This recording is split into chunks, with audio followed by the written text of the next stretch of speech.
E aí, gente, tudo bem com vocês? Vamos lá, que eu vou gravar uma aula para vocês bacana de atualidades de revisão, certo? E aqui nessa aula de revisão de atualidades eu preparei um compilado de assuntos dentro de um mesmo eixo para ficar mais organizado, tudo bem?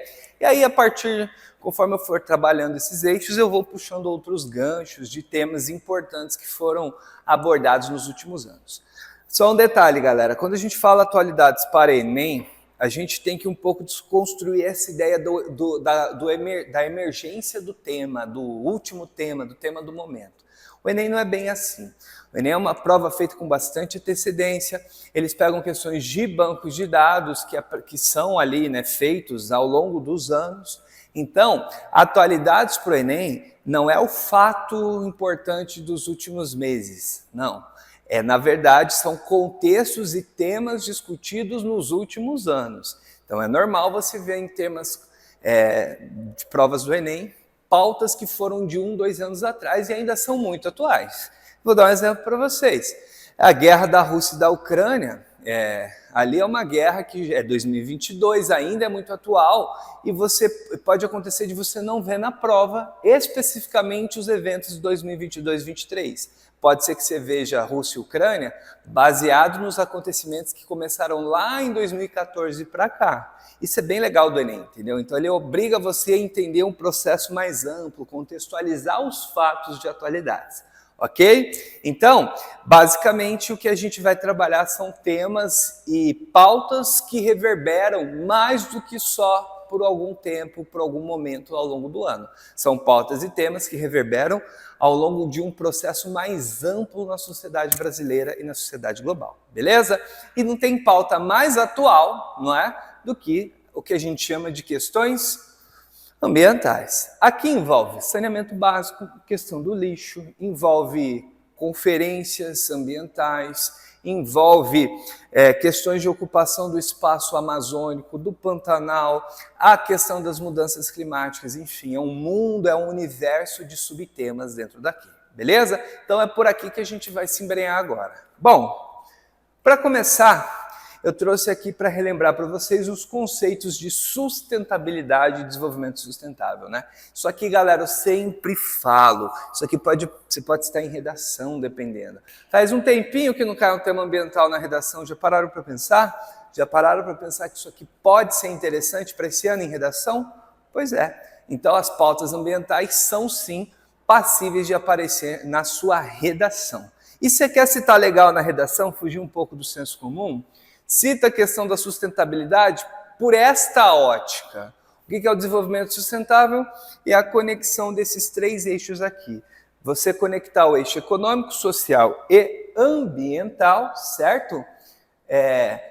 De forma que você produza uma realidade socialmente justa, economicamente viável e ambientalmente correta, né? Isso é ser sustentável. Tem vários temas de sustentabilidade, de questões ambientais, que você pode citar a importância da questão da justiça social, sabia? Então, se eu tenho um tema ambiental numa redação e eu citar a questão do eixo social, você está discutindo o desenvolvimento sustentável, sobretudo no Brasil, beleza? Então, é legal você pensar essa dinâmica ampla, ok? Isso é fundamental. Bom, o tema sustentabilidade, o eixo, a questão da sustentabilidade, ela é previsto até na Constituição brasileira, ok? A Constituição brasileira prevê que nós temos o direito de um ambiente ecologicamente equilibrado, tá? De um ambiente que apresente condições de sustentabilidade, certo? Então, você associar esses 3 eixos é garantir também preceitos previstos na Constituição Federal Brasileira. Tudo bem? Então, isso aqui é uma pauta sempre importante de lembrar. Aí os 5 R's, isso aqui só para lembrar rapidinho: reduzir, reutilizar, reciclar, repensar, recusar, os 5 R's que as pessoas trabalham dentro da propaganda do marketing da sustentabilidade. Maravilha, gente? Legal isso, tá? Importante. Bom, vamos agora para coisas mais pontuais e específicas. Aqui eu trouxe para vocês, rapidinho, o apanhado de algumas reuniões que aconteceram num passado recente sobre o clima. É o que a gente chama de COPs, as Conferências do Clima. COPs é a Comissão das Partes. Comissão das Partes que discutem a questão climática. Bom, galera, uma das reuniões mais importantes que a gente teve ainda lá nos anos 90 foi justamente lá em Kyoto, a conferência em Kyoto, que produziu o famoso, famigerado Protocolo de Kyoto. O que o Protocolo de Kyoto pensava? Ele discutia a redução em até 5% da emissão de gases de efeito estufa. Professor, mas isso não é atualidades, tá? Bom, vamos lá. Com a ratificação do Kyoto em 2000, vários países não entenderam que ele seria algo realmente eficiente, porque os Estados Unidos não aderiu ao protocolo. Como eu falei para vocês, atualidades no Enem é contextualizar os assuntos, e é por isso que eu estou vindo para cá, beleza? Contextualização. Então, basicamente, por mais que tenha tido uma propaganda muito positiva, uma esperança muito positiva sobre Kyoto e Haia, a gente não observou nada de evolução prática no que diz respeito ao combate dos chamados GEs, gases do efeito estufa. Bom, em 2001 a gente teve uma coisa bastante importante, que é uma caracterização jurídica do que foi pensado lá. Como assim, professor? Isso é uma parada que vem sendo discutido muito hoje em dia, que é como tornar o que foi discutido, o que foi pensado, o que foi proposto nas conferências, como algo com viés legal, com viés oficial. Ou seja, criar uma condição, uma caracterização jurídica para as pautas. E aí a gente remonta aqui à cúpula do clima de 2001. Já faz um tempinho, mas ainda vem sendo muito discutido das reuniões, beleza? Essa questão da caracterização jurídica sobre definições de metas para a redução de GEs, beleza? Por isso que essa pauta ainda é atual. Outra coisa que voltou a ser discutido é o tal do crédito de carbono, beleza? Um exemplo bem simples do que seria o crédito de carbono. Basicamente, você cria as metas de redução dos gases de efeito estufa. Aí eu digo que o país X precisa reduzir em 20% a emissão de GEs, o país Y em 10%. Então essas são as metas, por exemplo. Aí o país X não cumpre os 20%, ele só reduz 15%, ele está devendo 5%. Só que o país X é rico. Já o país Y, que é mais pobre, ele não só reduziu 10%, ele reduziu 20%, porque ele é um país com um grau de desenvolvimento menor e uma atividade econômica menor. Bom, o crédito de carbono permite o seguinte, que esse país X rico pegue esses 5% e fale assim para o país Y. País Y, eu pago para você me dar 5% que eu estou precisando. E aí os 5% do país Y é contabilizado para o país X e o país Y ganha uma graninha por isso. Resultado, eu estou vendendo a minha cota de redução de GEs. Isso a gente chama de mercado de carbono, ou crédito de carbono. Só que os valores negociados, desde que foi pensado, são muito baixos. Tá? Olha aqui, eu trouxe até os dados. Tá? Se a gente pensar, o mercado voluntário mundial, em 2019, movimentou 320 milhões e em 2021, 748 milhões. Pô, professor, 740 milhões é dinheiro pra caramba. Para mim, para você, de repente, para as nossas famílias, é muito dinheiro. Mas para um país, gente, isso aqui é troco de pinga, não serve para nada, é pouco, é quase nada, gente. A gente está falando de um mercado que deveria estar na casa dos dezenas dos bilhões de dólares, tá? E ele está muito aquém. Então, o crédito de carbono, por ter um volume de negociação muito baixa, ele volta à pauta e volta a ser um tema atual. Por quê? Precisa ser rediscutido e reorganizar esse esquema para torná-lo mais atrativo, para que seja mais negociado no mundo, beleza? Então não se esqueça, pauta ainda atual, crédito de carbono. Tranquilo, galera? Show de bola? Vamos lá? Bom, a conferência mais famosa e ainda super atual é a tal da COP21, também conhecida como Acordo de Paris. Galera, esse Acordo de Paris foi em 2015, já tem quase 10 anos, mas ele ainda reverbera, ele ainda é rediscutido em várias outras COPs. Bom, cada COP, gente, recebe o número baseado numa ordem do ano que ela ocorreu. Então, a COP 21 faz 21 anos que tem essas reuniões. Então, hoje, a gente está na COP em 2023, vai ser a COP 28, que vai acontecer no final de novembro, lá para o dia 30 de novembro, mais ou menos, ali nas últimas semanas de novembro, acontecerá a COP 28 em Dubai. Então, da 21 para 28, você concorda que foram aí 7 reuniões. Nessas 7 reuniões, o que ficou emblemático?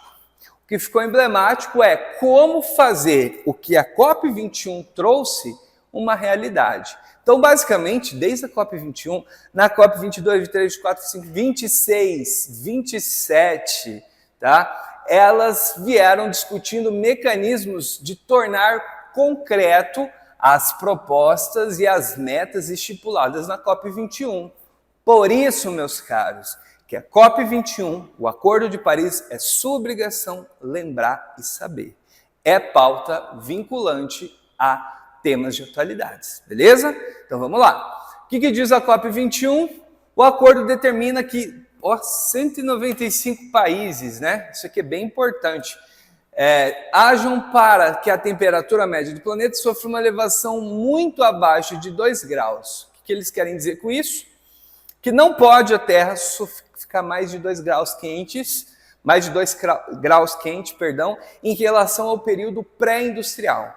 Para ficar assim mais concreto para vocês, eu tenho que pegar a temperatura média da Terra lá em 1800, por exemplo, tá? De 1800 até os próximos anos, a média anual, a média geral da Terra não pode subir mais que 2 graus. Professor, vai rolar isso aí? Galera, é possível ainda? É possível ainda chegar nesta cota máxima.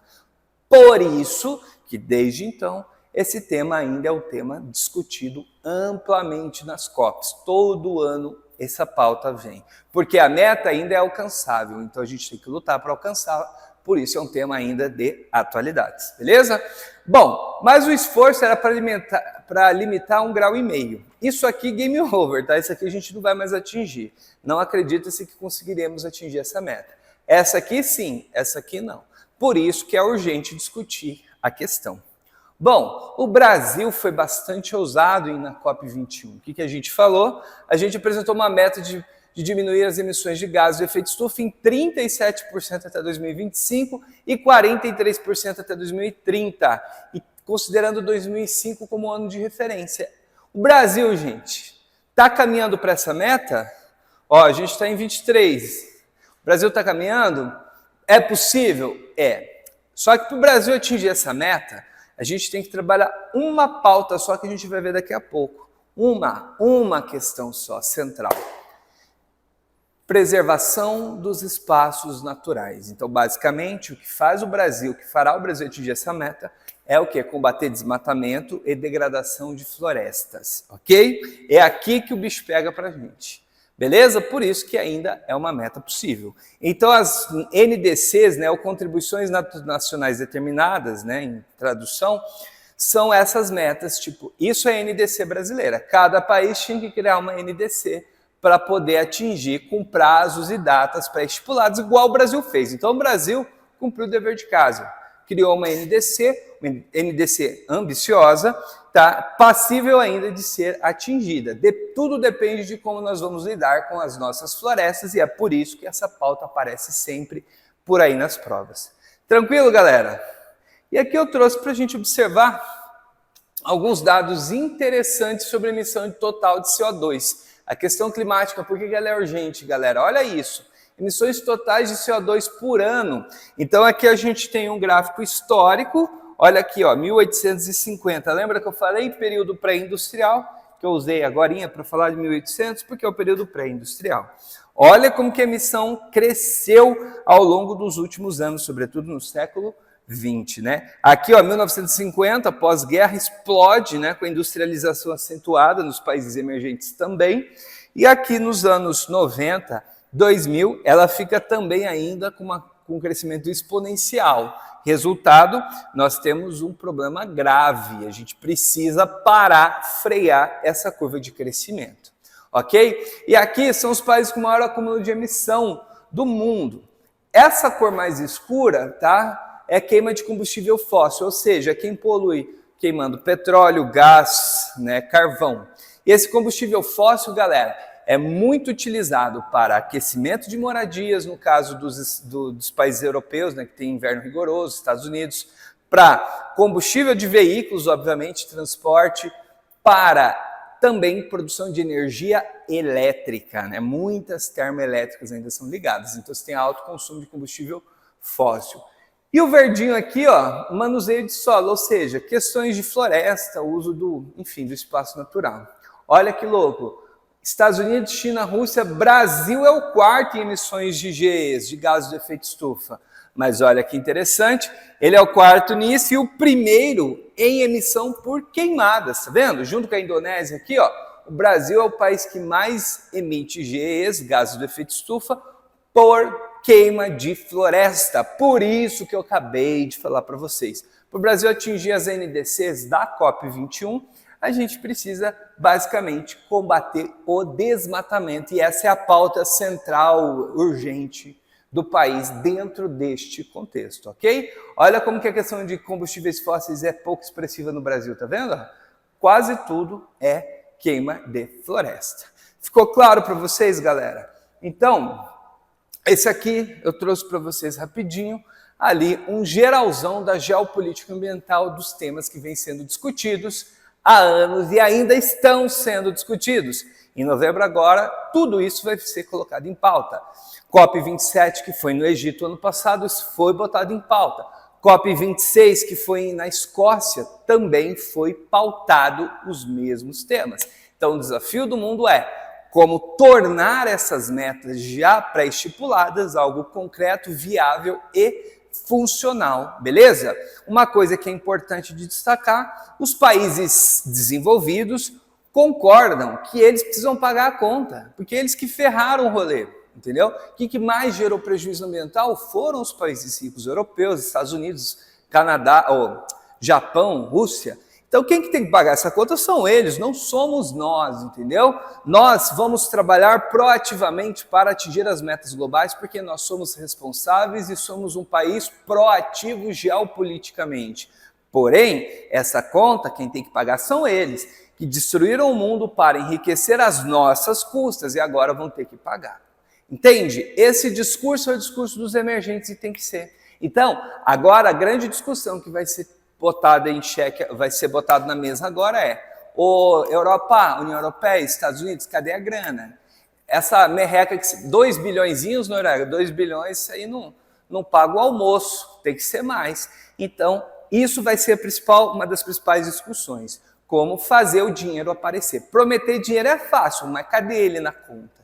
Então essa é a pauta central hoje entre os países emergentes e os países desenvolvidos. Tudo bem? Tudo certo, galera? Massa, né? Bom, agora nessa segunda parte eu vou trazer aqui para vocês questões ambientais atuais do nosso Brasilzão, beleza? E aí tem algumas pautas, né, gente, que não tem jeito. Todo ano aparece em prova porque ainda é uma pauta delicada, importante. E aí, para começar, a Amazônia, né, galera? A ocupação da Amazônia, né? Olha esse mapa aqui, gente. Esse mapa aqui eu vou destacar aqui para vocês, basicamente, as manchas vermelhas, tá bom? Essas manchas vermelhas são as áreas que a gente tem aqui, ó, grande índice de desmatamento até 2016. Professor, por que você pegou até 2016? Porque eu quero que você entenda a lógica do rolê, entendeu? A lógica do rolê que é importante, ó. Tenho aqui o oeste do Maranhão, Pará, norte do Mato Grosso, Rondônia, certo? Isto é o que a gente chama de arco do desmatamento amazônico. É o arco do desmatamento. Às vezes o Enem aparece com uma expressão assim, chamada de frentes pioneiras, né? Frentes pioneiras são a galera que vem aqui nesse limite de ocupação do território e produz esse desmatamento. Aqui em Roraima, você tem uma mancha avermelhada aqui, tá vendo? Ó? Esse espaço também é área bastante degradada.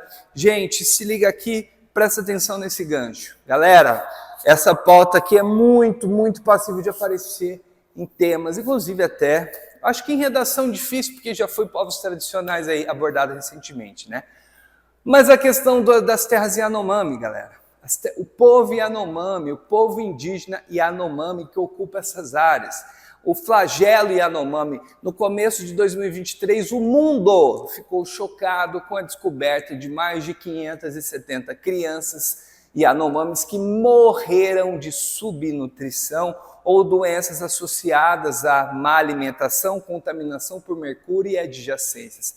Galera, sabe como que a medicina chama isso? Eu vou falar para vocês, a gente chama isso de mortes evitáveis. Se eu estou chamando isso de mortes evitáveis, é inadmissível eu tolerar esse tipo de situação na sociedade brasileira contemporânea. É inadmissível você tolerar centenas de crianças morrendo por má nutrição, por contaminação de lençol ou contaminação de água. A gente está em 2023 e esse tipo de cenário não pode ser mais aceito, ok? Então, basicamente, essa pauta é uma pauta estruturante. Uma criança morre de subnutrição, isso tem algum crime envolvendo isso aí, galera.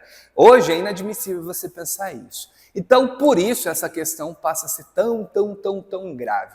E a gente tem uma morte sistêmica de crianças. O que é mais grave ainda, não é 1, 2, 3 casos, é sistêmico. Então, se eu tenho mortes sistêmicas de mais de 500 crianças, é porque há um problema grave que envolva ocupação desse território irregular, envolva crimes sistêmicos, envolva também a falta de presença do Estado na região. E aí a gente chega na questão central aqui. O que gerou esse flagelo Yanomami? Tá? Primeiro, de forma objetiva, garimpos ilegais em terras indígenas. Todo garimpo, galera, em terra indígena é de praxe ilegal. A Constituição brasileira não permite atividades econômicas extrativistas em terras indígenas, a não ser que essas atividades sejam para manutenção desse próprio povo dentro de uma dinâmica cultural deles. Não é permitido extrativismo, atividade econômica desse tipo em terras indígenas, tá? A Constituição não permite. Então, falou garimpo em terras indígenas, é ilegal, ponto final. Logo, crime.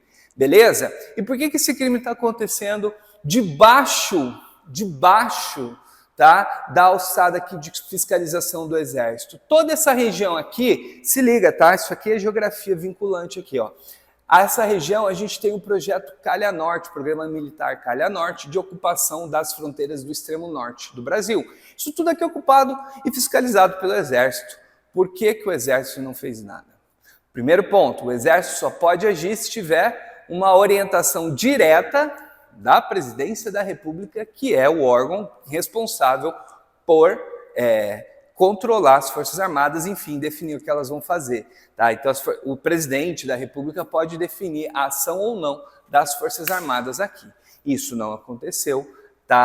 Até antes de 2023. Então, basicamente, a expansão dos garimpos ilegais nessa região está associado com a expansão do crime organizado nas fronteiras do extremo norte do Brasil.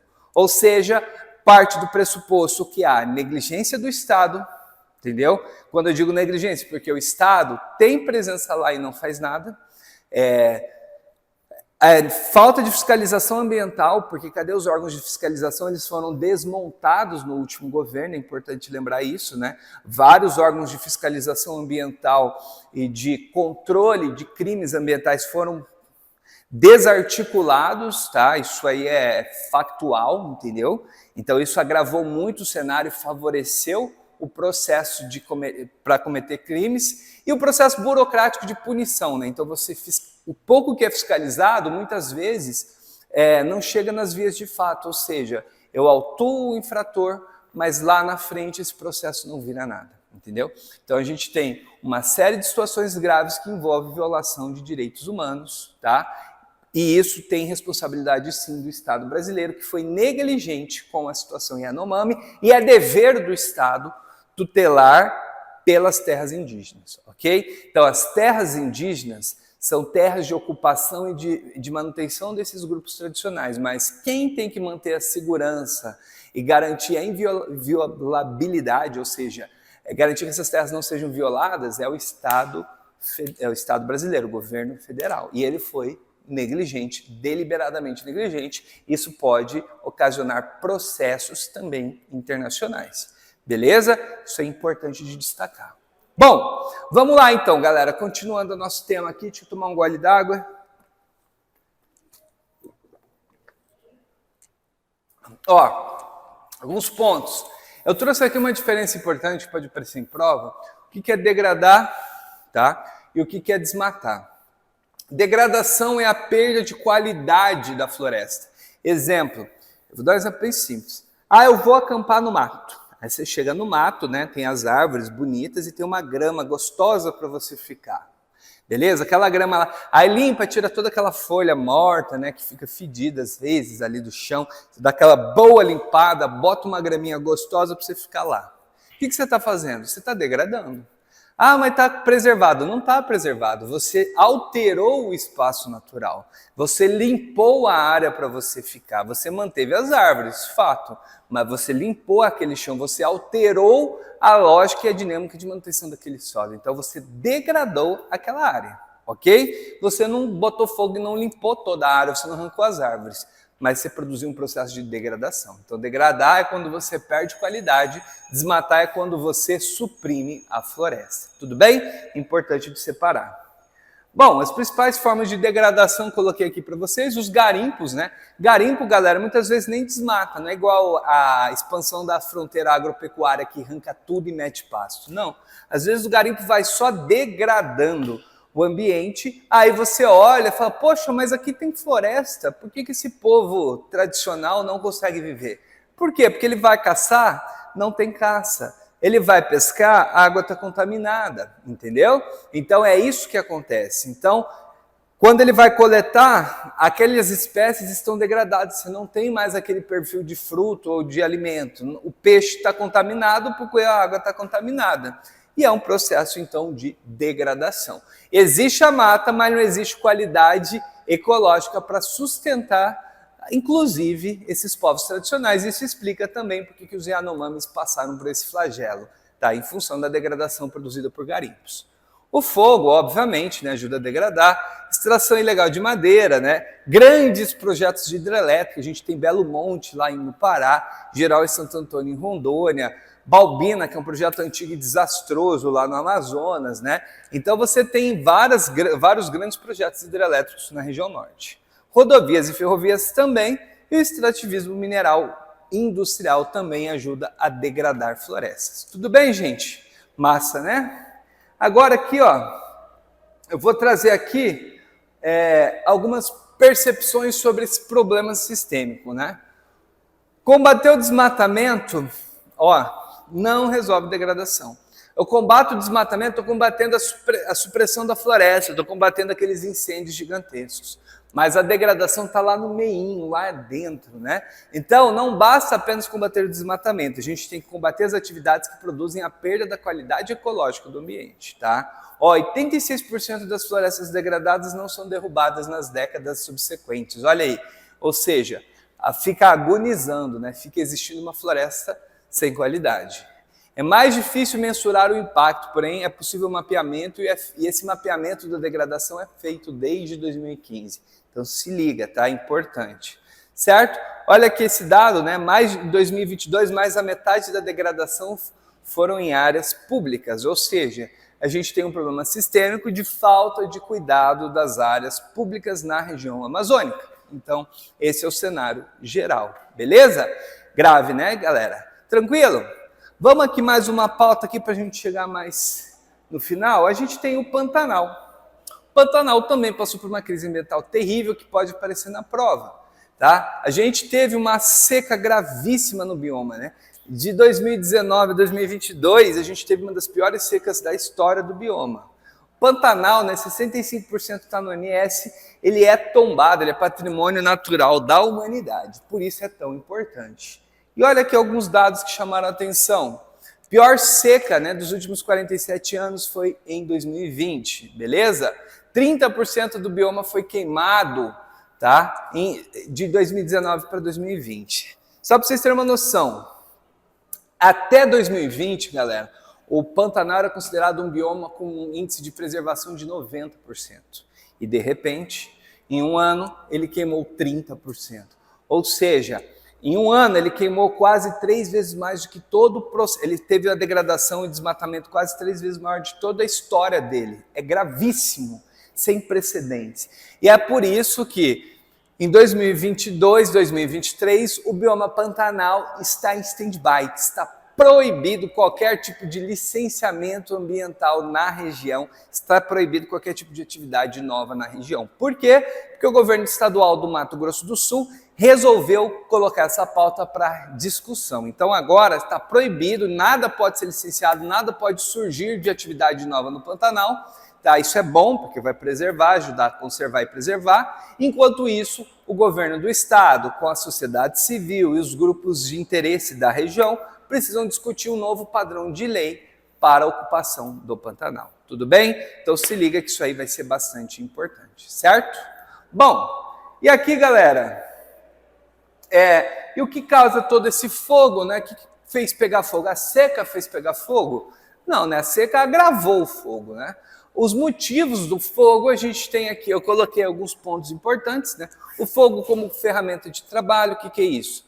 Povos tradicionais ou grupos indígenas nativos, né? Eles utilizam a chamada coivara. O que é coivara?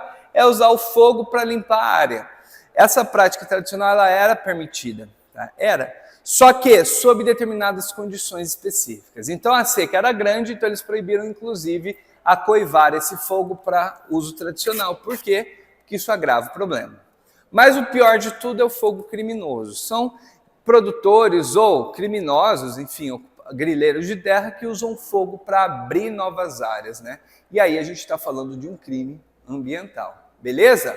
Então a gente tinha uma grande falta de estrutura e ações coordenadas para combater esse fogo.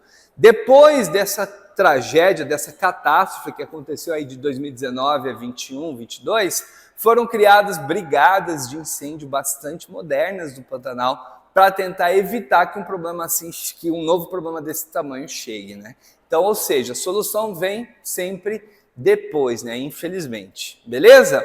E aí, o difícil acesso à seca intensa, eles agravam, eles não produzem o problema principal do fogo. Beleza, gente?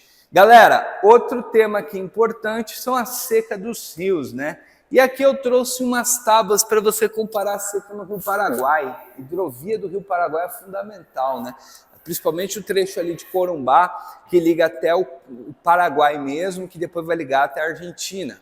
É uma importante via de escoamento de minério de ferro e também produtos agropecuários produzidos no Mato Grosso do Sul e em outras áreas, beleza? Então aqui a gente tem, só para vocês compararem como foi grave a seca no Paraguai. Essas linhas aqui, ó, são os períodos de marcação em vários anos, de 2015 a 2019, tá? De volume de água no rio em determinados pontos, em 4 pontos diferentes. E essa última linha é 2020. Olha onde está 2020 aqui, olha o resto. Olha nesse outro ponto, olha onde está 2020, olha onde está o resto. Olha nesse outro ponto, 2020 e os 5 anos anteriores. E olha aqui 2020 e os 5 anos anteriores. O que você conclui? Que foi a pior seca realmente, foi o pior dano, foi o pico de seca que esse rio teve, foi gravíssimo, né? O Rio Paraguai se atravessava a pé com água na canela em alguns trechos, essa é a gravidade. E onde está a seca intensa agora que está assustando sobremaneira o mundo? Na Amazônia, né? A Amazônia vem passando pela pior seca dos últimos 121 anos, ou seja, nunca se viu um rio negro tão baixo como se vê agora. Isso é assustador. Isso tem relação também com o desmatamento sistêmico das matas, que ajudam a alimentar os processos de chuva, com a degradação que a gente falou, e também, óbvio, com a mudança climática, né? Então é um cenário assustador que a Amazônia vem passando. Primeiro o Pantanal, agora a Amazônia. Onde já se viu, né, uma seca dessas proporções num lugar que, teoricamente, é um dos lugares que mais deveria chover no mundo. Assustador, né, gente? Galera, então aqui eu fiz uma pincelada geral aqui bacana sobre questões ambientais, porque esses pontos de atualidade podem aparecer no seu Enem, inclusive abordados em redação. Certo? Espero que tenha sido agradável para vocês. Um grande abraço e até a próxima. Tchau, tchau.